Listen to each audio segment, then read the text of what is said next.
In 2020, a male voice slipped into the harmony of a song broadcast to millions, and the credits never mentioned who it belonged to. The song was Hallyu Chunhua. The event was a charity broadcast called Believe in the Future, aired on May 9, 2020.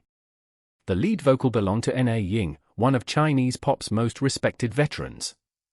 Behind her, layered into the backing harmony, was a second voice, steady, restrained, present but never spotlighted. Fans who recognized that voice said nothing publicly. It was Xiao Zhan.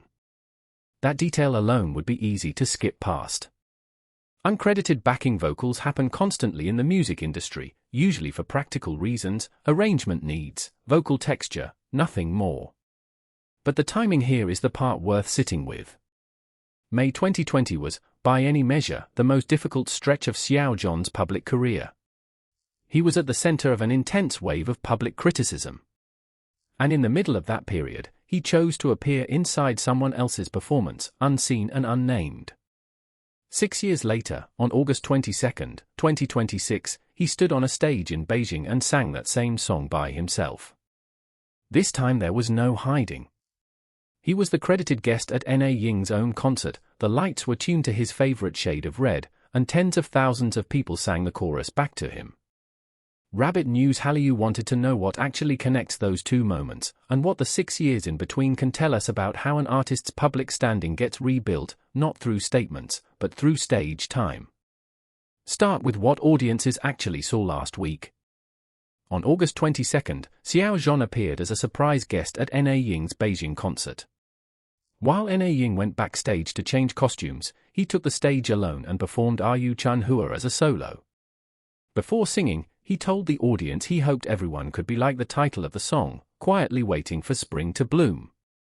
The performance quickly became one of the most discussed moments from the concert, partly because of the song choice, and partly because of something smaller, a brief, bashful smile caught mid-conversation with Na Ying, which fans immediately nicknamed his Mona Lisa moment, a comparison that has followed him at various points throughout his career, revived here by a few seconds of unscripted footage.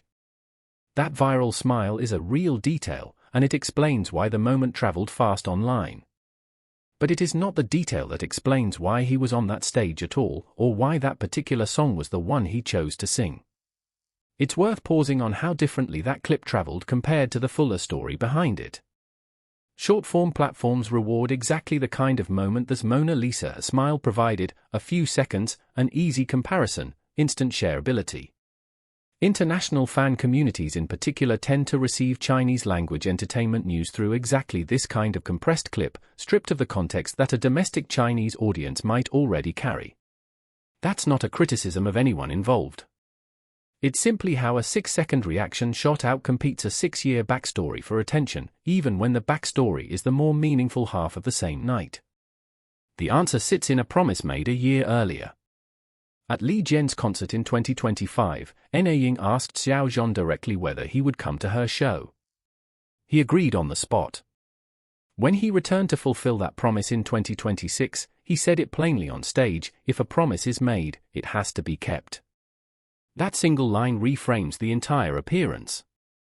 This wasn't a random guest slot arranged by a promoter. It was the artist keeping his word to a specific person, in a format she had effectively pre-approved a year earlier.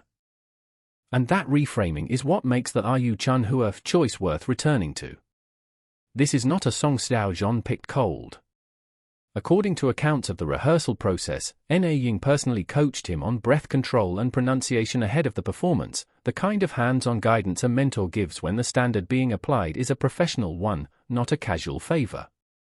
The same song that once carried his voice anonymously in the background now carried his voice alone, in front of an audience large enough to sing it back to him. There's a reasonable industry reading here, and it's worth stating carefully. In the Chinese entertainment industry, when an artist is working to rebuild public standing after a period of intense scrutiny, that process rarely runs through a single press release or apology tour. It tends to run through smaller, cumulative gestures, an established peer offering a stage, a shared credit, a public vote of confidence that costs the peer very little but signals something specific to the audience watching. Na Ying is not a minor figure extending a casual invitation. She is a senior, widely respected vocalist, and repeated public association with her carries its own kind of weight, whether or not either side frames it that way explicitly. This is a narrower point than saying the industry always rehabilitates artists this way. It doesn't. Every case is different, and most controversies don't get resolved through anything as tidy as a song callback 6 years later. What this case does show is one way that kind of process can look when it unfolds gradually and is driven by a personal relationship rather than a coordinated campaign. The 2020 backing vocal and the 2026 solo aren't proof of a strategy. They're evidence of a relationship that existed quietly for years before anyone discussed it in public.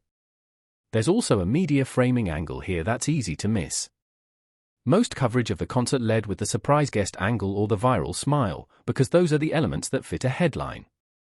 Almost none of the initial coverage connected the 2026 solo back to the uncredited 2020 harmony. That link only surfaced because fans who had followed both moments closely made the connection themselves and pushed it into wider circulation. In an industry where official statements are often the least revealing part of a story, it's frequently the audience, not the outlet, that assembles the timeline that actually explains what happened. The lyrics themselves add another layer, and this part comes directly from Xiao Zhan's own words, not from outside interpretation. The line describing life as being like water, sometimes calm and sometimes fierce, is one he has used before, in a birthday essay reflecting on his own recent years. Singing that specific line, from that specific song, on a stage lit in his own signature color, is not an accident of programming. It's a detail an artist controls, and in this case he appears to have used it to say something he might not have said as directly in an interview. None of this requires reading anyone's private emotions into a 2-minute performance. What's actually documented is simpler, and in a way more interesting, a hidden collaboration in 2020, a verbal promise in 2025, and a public fulfillment of that promise in 2026, with the same song functioning as the through line across all 3 points. That's a pattern built from dates, credits, and quotes, not from speculation about what anyone was feeling. It's also worth noting what didn't happen. There was no formal statement framing this as a comeback moment. No press packaging built around the idea of redemption. The narrative only exists because fans traced the connection between 2 performances 6 years apart, and because Xiao Zhan chose, on stage, to describe the song's meaning himself. That's a very different mechanism than a coordinated PR rollout, and it's one reason the moment read as sincere to viewers rather than staged. So the anonymous voice from 2020 wasn't really anonymous. It was patient. It waited 6 years for a credit it never publicly asked for, and it got that credit not from a headline, but from a full stadium singing the same words back to the person who once sang them quietly, in the dark, for someone else. That's the version of this story that doesn't show up in a 5-second clip of a smile. The viral moment is what got people watching. The 6-year through line is what actually explains why the moment mattered. For an international audience following Xiao Zhan's career from outside China, the distinction matters more than it might seem. A viral clip crosses language barriers instantly, the context behind it usually doesn't, unless someone takes the time to lay it out. The smile got clipped, subtitled, and shared within hours. The promise, the coaching, and the 6-year gap between one uncredited harmony and one solo spotlight took considerably longer to reach the same audience, if it reached them at all. That gap between what travels fast and what actually explains the story is, in its own way, a small case study in how international fans experience Chinese entertainment news, quickly, visually, and often several layers removed from the original context. If you're the kind of viewer who wants entertainment stories that go past the clip and into the pattern behind it, that's exactly what Rabbit News Hallyu does every week.